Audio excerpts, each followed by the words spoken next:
themes, cherry blossoms at the tidal basin.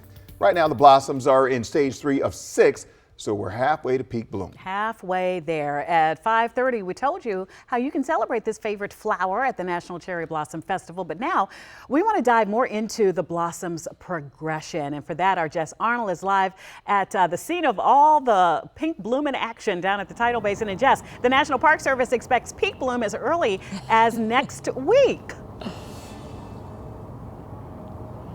I know, it's exciting. Right now we're in the Florets extended stage, as Wisdom mentioned, phase 3 of 6. Soon, maybe next week, hopefully we'll see a sea of pink behind me without having to zoom in to those little buds that we see on the tree here. But to talk through the progression here, as well as the history of how we got here to be able to see these cherry blossoms up close and personal here in the District of Columbia, I want to bring in local arborist with Davy Tree, Lou Meyer. Thank you for being with us this morning. Good morning, Jess. So happy to be here. Absolutely. And we have the National Cherry Blossom Festival starting today. I mean, what about all of this is so exciting to you as an arborist? Yeah, as an arborist, it's a chance for us to celebrate trees. Arborists celebrate trees year-round, but you know, for this season, to put a little focus on our green friends is really important. And as part of this international partnership, that it's really special that we even get to see these up close, right?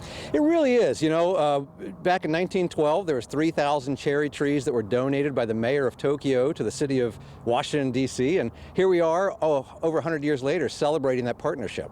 And what do people need to know? What's so special about these cherry blossoms trees, and how do we respect them as we come to see them? Yeah, well, I mean, they're just beautiful trees. They represent, you know, at this point of the year, they represent us shaking off the winter and entering into the spring, rebirth anew, if you will. So the cyclical nature of nature itself and how that works. And so for us to appreciate them from close up and afar is nice, to see the colors and to see all the different people that come down to DC. I think we're expecting 1.5 million people to view these. It's just a great way to come together to celebrate something natural and wonderful. And give us your tips, and how can we make sure we're taking care of these trees? Ooh, great question. Yeah, so if you have a cherry tree at home, you want to make sure that you're watering it frequently, proper mulching, not too deep, not too much, and pruning out any dead limbs to make sure that the trees stay healthy.